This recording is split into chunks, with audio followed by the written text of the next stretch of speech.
All of his co-workers were gone. What could it mean? Stanley decided to go to the meeting room. Perhaps he had simply missed a memo.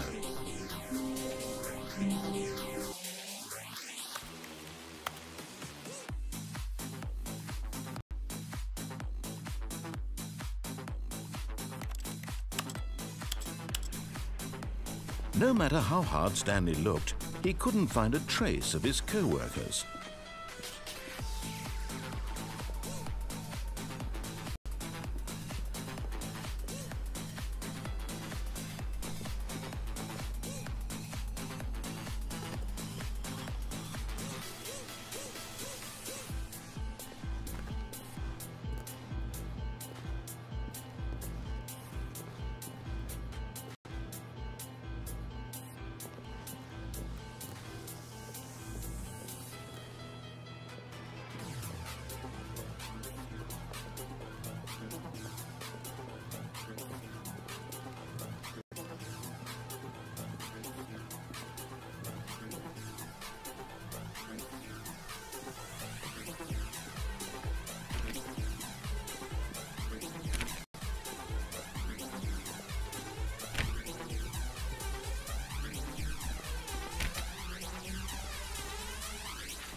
When Stanley came to a set of 2 open doors, he entered the door on his left.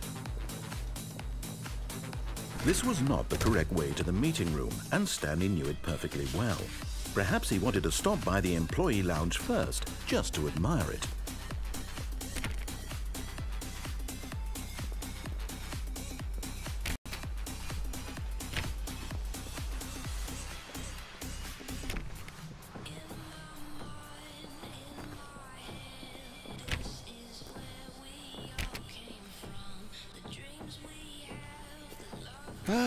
Yes, truly a room worth admiring. It had really been worth the detour after all, just to spend a few moments here in this immaculate, beautifully constructed room. Stanley simply stood here, drinking it all in.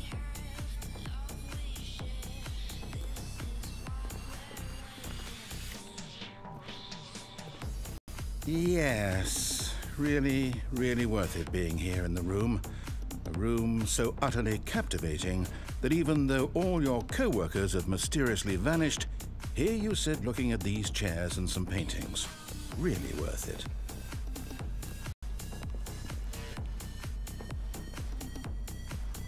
But eager to get back to business, Stanley took the first open door on his left.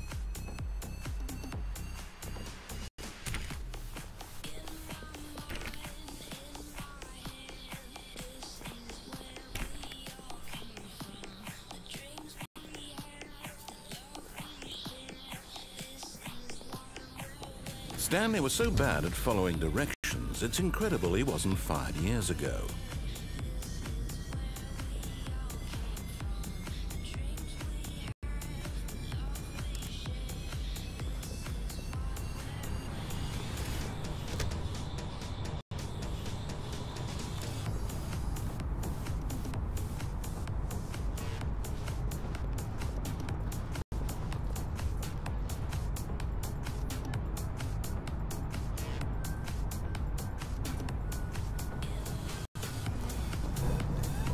Look, Stanley, I think perhaps we've gotten off on the wrong foot here.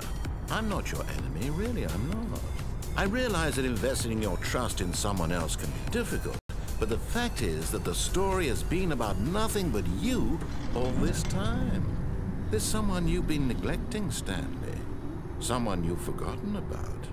Please, stop trying to make every decision by yourself. Now, I'm not asking for me, I'm asking for her. This is it, Stanley.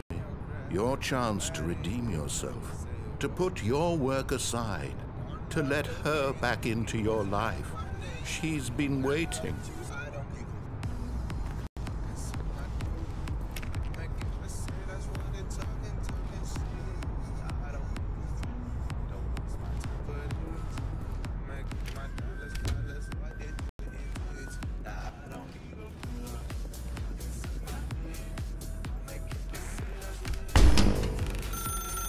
That's her, Stanley. You need to be the one to do this, to reach out to her. If you can truly place your faith in another, then pick up the phone.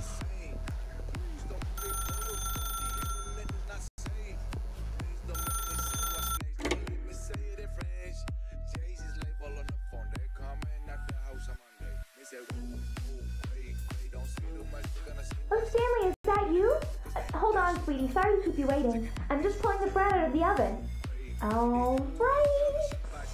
Okay, there we go. All right, now, I want you to come in and tell me all about your day. Gotcha. Oh, come on. Did you actually think you had a loving wife who'd want to commit their life to you?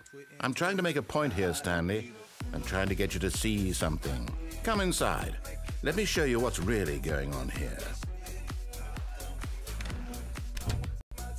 This is a very sad story about the death of a man named Stanley.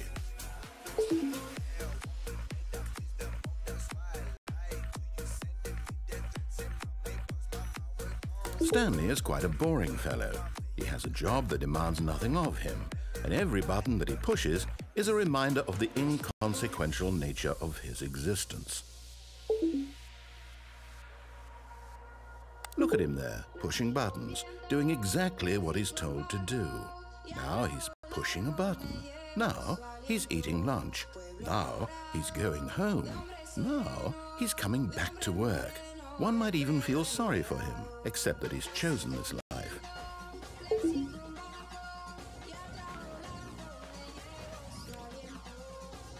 But in his mind, he can go on fantastic adventures.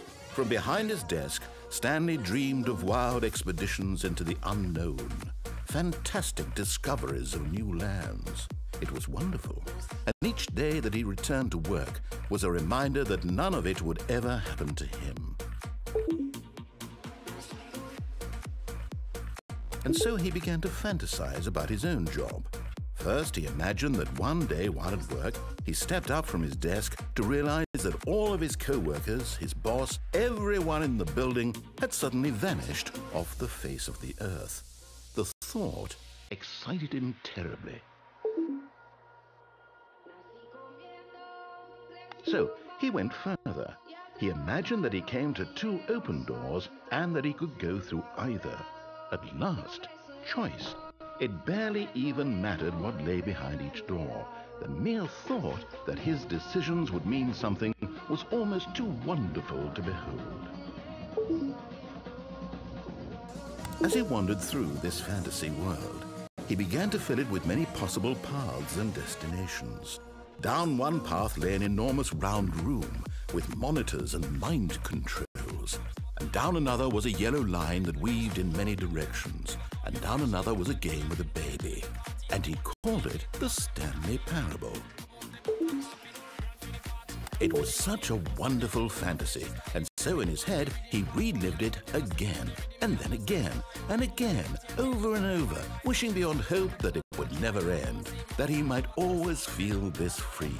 Surely there's an answer down some new path, mustn't there be? Perhaps if he played just one more time. But there is no answer. How could there possibly be?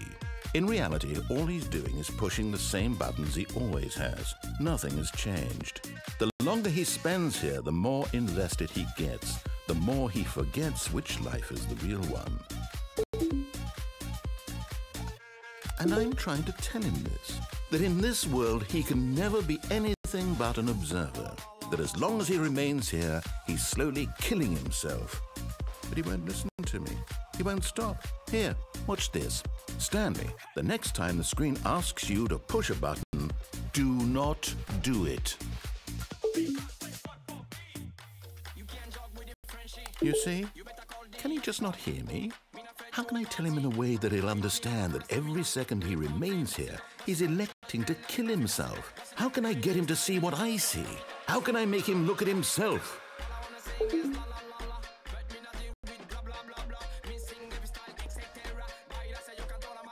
I suppose I can't, not in the way I want him to.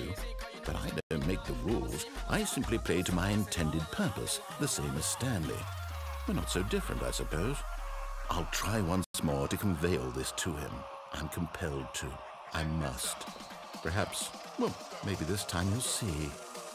Maybe this time. And I tried again, and Stanley pushed a button. And I tried again, and Stanley pushed a button. And I